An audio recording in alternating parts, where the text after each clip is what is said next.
مدینے کی ایک خاتون تھی، نیک تھی، بوڑھی تھی، اس کا بیٹا نوجوان تھا. وہ ماں کی نصیحت پہ عمل نہیں کرتا تھا بلکہ اپنے گناہوں کی زندگی میں لگا ہوا تھا. ماں اسے سمجھاتی تھی، نصیحت کرتی تھی، مگر وہ ماں باپ کی ایک کان سے سن کے دوسرے کان سے نکال دیتا تھا.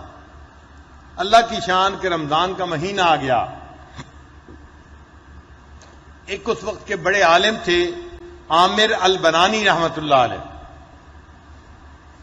وہ مدینہ طیبہ آئے. لوگوں نے ان سے درخواست کی کہ آپ وعظ فرمائیے. وہ بڑا مؤثر وعظ کیا کرتے تھے. انہوں نے توبہ کے عنوان پہ وعظ کیا اور اس نوجوان نے بھی ان کا وعظ سن لیا. جب گھر آیا اب اس کی حالت بدلی ہوئی تھی. اپنی ماں کو کہنے لگا، امی کیا آپ چاہتی ہیں کہ میں نیک بن جاؤں؟ ماں نے کہا، بیٹا میں چاہتی ہوں کہ تو نیک بن جائے. کہنے لگا کہ آج میں نے توبہ کی نیت تو کر لی ہے لیکن مجھے بخار محسوس ہو رہا ہے اور مجھے لگتا ہے کہ میری عمر لمبی نہیں ہے، میں جلدی فوت ہو جاؤں گا. اب وہ بچہ بیمار ہو گیا. ماں نے اس کا علاج معالجہ کیا مگر بیماری بڑھتی گئی، مرض بڑھتی گئی. جوں جوں دوائی کی جاتی مرض اور بڑھ جاتی اور بڑھ جاتی.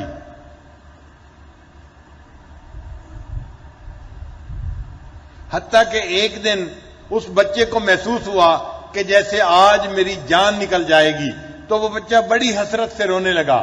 ماں نے پوچھا، بیٹا اتنے حسرت سے کیوں رو رہا ہے؟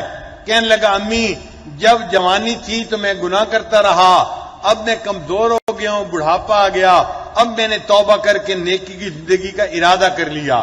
جب طاقت تھی تو گناہ کرتا تھا، اب کمزوری ہو گئی تو اب میں نے توبہ کی نیت کر لی اور نیکی کا ارادہ کیا. اب مجھے نہیں پتا کہ میری کتنی زندگی باقی ہے، لیکن امی میری ایک بات مان لینا. ماں نے کہا، بیٹا کیا بات مانوں؟ کہنے لگا، میری بات یہ مان لینا کہ جب میرے آخری سانس آنے لگیں تو اس وقت تو مجھے کلمہ یاد دلانا تاکہ میں کلمہ پڑھ کے اس دنیا سے فوت ہو جاؤں.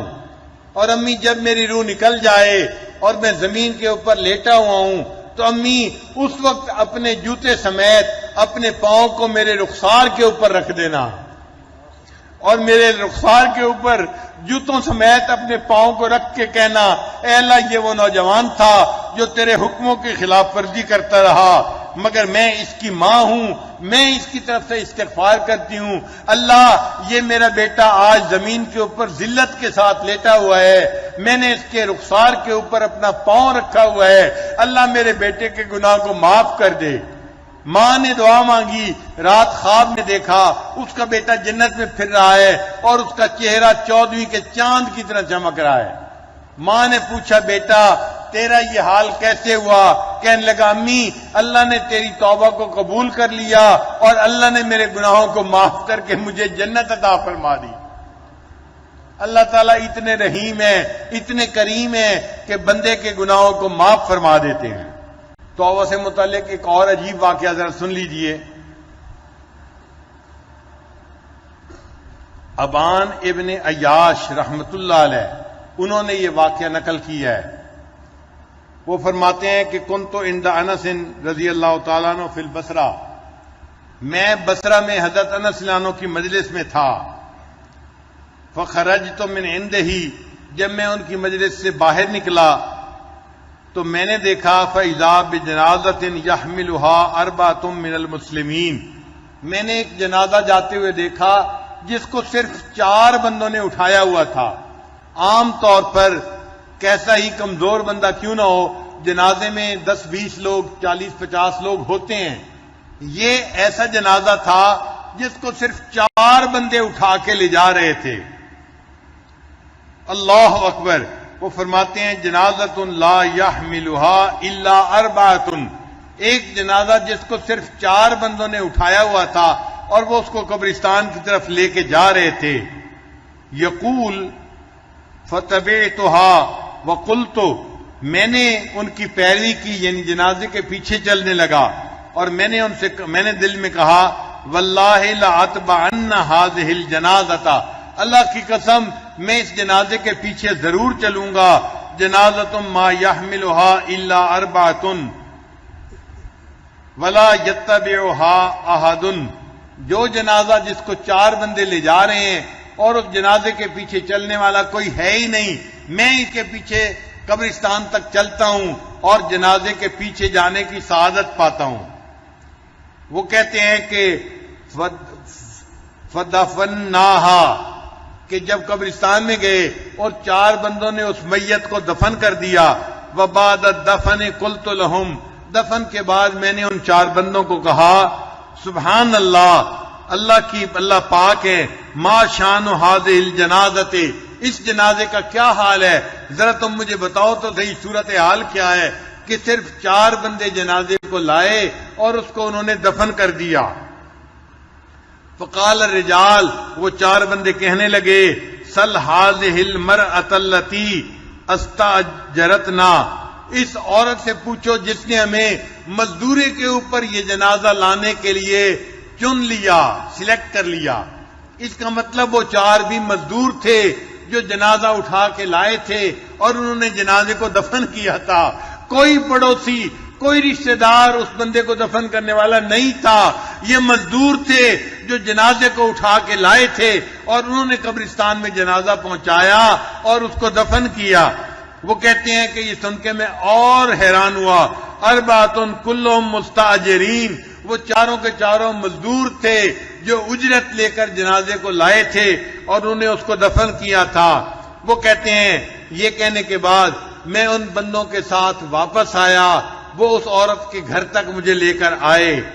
میں نے اس عورت کا دروازہ کھٹکھٹایا اور کہا یا امت اللہ، اے اللہ کی بندی، اخبرینی ان شان هذه الجنازۃ، مجھے ذرا اس جنازے کی حقیقت تو بتانا، کیا بات ہے، اس کے ساتھ کوئی بھائی نہیں، کوئی رشتہ دار نہیں، کوئی پڑوسی نہیں، کوئی محلے والا نہیں، 4 بندے اور وہ بھی مزدور تھے جنہوں نے اس کو جنازہ کو وہ قبرستان میں پہنچایا اور اس کو دفن کر کے واپس آ گئے. حقیقت حال کیا ہے، معاملہ کیا ہے؟ جب میں نے یہ پوچھا فقالت، وہ کہنے لگی ھذا جنازۃ ابنی، یہ میرے بیٹے کا جنازہ ہے. قلت، تو میں نے کہا وما شانھا، اس بیٹے کا کیا حال کیا تھا؟ قالت، کہنے لگی لما حانت ساعۃ الوفات، جب اس کی وفات کی ساتھ آ گئی، کہنے لگا قال علی، اس نے مجھے کہا تھا یا اماہ، اے میری امی، تریدین لی السعادۃ، کیا تو میرے لیے سعادت کو پسند کرتی ہے؟ فقلت نعم، میں نے کہا ہاں، میں چاہتی ہوں کہ تو نیک بن جائے. یا بنیا، اے میرے بیٹے، وکان رجلا فاسقا عاصیا عاقا، وہ ایک نوجوان تھا جو بڑا گنہگار تھا، ماں باپ کا نافرمان تھا. اس نے پھر یہ کہا اماں، اگر تو چاہتی ہے کہ میں نیک بن جاؤں، یا اماں، اے میری اماں، اذا حانت ساعۃ الوفات، جب میری وفات کا لمحہ قریب آ جائے، فلکنینی، تو مجھے کلم بالشہادتی، امی مجھے کلمہ شہادت کی تلقین کرنا. ثم اذا مت، پھر جب میں فوت ہو جاؤں، لا تخبری احدا بجنازتی، اللہ محلے کے کسی بندے کو، پڑوسی کے کسی آدمی کو میرے جنازے کی اطلاع مت دینا. فإنہم یعرفون معصیتی، وہ سارے میرے گناہوں کو جانتے ہیں. فإنہم ان عرفوا، اگر وہ جان لیں گے کہ یہ گناہگار میں ہوں جس کا یہ جنازہ ہے، فلن یصلوا علی، وہ میرے اوپر جنازہ پڑھنا بھی گوارا نہیں کریں گے. ولیکن ارفعی یدیک الی اللہ، اللہ بس میرے جنازے کو تیار کر کے تو اپنے ہاتھ اللہ کے سامنے اٹھا دینا، اور کولی، اور یہ کہنا اللہم، اے میرے اللہ، انی قد امسیت راضیۃ عنہ، اے اللہ میں اس بیٹے سے راضی ہو گئی ہوں. فرد عنہ، اے اللہ تو بھی اس سے راضی ہو جا. اللہم انی قد امسیت راضیۃ عنہ فرد عنہ، اے اللہ میں بیٹے سے راضی ہو گئی ہوں، اے اللہ تو بھی میرے بیٹے سے راضی ہو جا. ثم ضحكت المرأة، پھر وہ عورت ہنسنے لگ گئی. وہ بندہ کہتا ہے کہ میں نے اس سے پوچھا ابان، فقال لها ابان ابن عیاش، ابان ابن عیاش نے اسے کہا ما یضحکک یا امۃ اللہ، اے اللہ کی بندی تو کیوں ہنس رہی ہے؟ قالت، کہنے لگی واللہ اللہ کی قسم فعلت ما قال، میں نے وہی کیا جو اس نے مجھے کہا تھا. فرفعت یدیا، میں نے اپنے ہاتھوں کو اٹھایا. وقلت، اور میں نے کہا اللہم انی قد امسیت راضیۃ عنہ فرض عنہ، اے اللہ میں اس سے راضی ہو گئی ہوں، میں ماں ہوں، تو بھی اس سے راضی ہو جا. فاذا بی اسمع منادیا ینادینی، میں نے ایک منادی کو آواز دیتے ہوئے سنا، وہ کہہ رہا تھا کہ یا اماں ہو، اے اس نوجوان کی ماں، کہ اے میری اماں. وہ نوجوان کو یا مجھے کہہ رہا تھا یا اماں ہو، اے میری امی. قدمت علی رب رحیم کریم، میں نے ایک ایسے رب کے پاس میں پہنچا ہوں جو بڑا رحیم ہے، بڑا کریم ہے. غیر ساخط، وہ مجھ سے ناراض نہیں ہے. علیہ ولا غضبانہ بدعوتک لی، اے اللہ جو تو نے میرے لیے دعا کی تھی اس کی وجہ سے اللہ نے ناراضگی کو معاف کر دیا اور میرا اللہ مجھ سے راضی ہو گیا. اب وہ بندہ جس سے اللہ راضی ہو گیا، اب اس کا کوئی جنازہ پڑھتا ہے یا نہ پڑھے، اس کی تو آخرت سنور گئی نا. اب ماں نے مزدوروں سے جنازہ اٹھوایا، مزدور نے اس کے جنازے کو جا کے دفن کیا، اور یوں اللہ نے اس بندے کی ماں کی دعا کو قبول کر کے اس بندے کی توبہ کو قبول فرما لیا.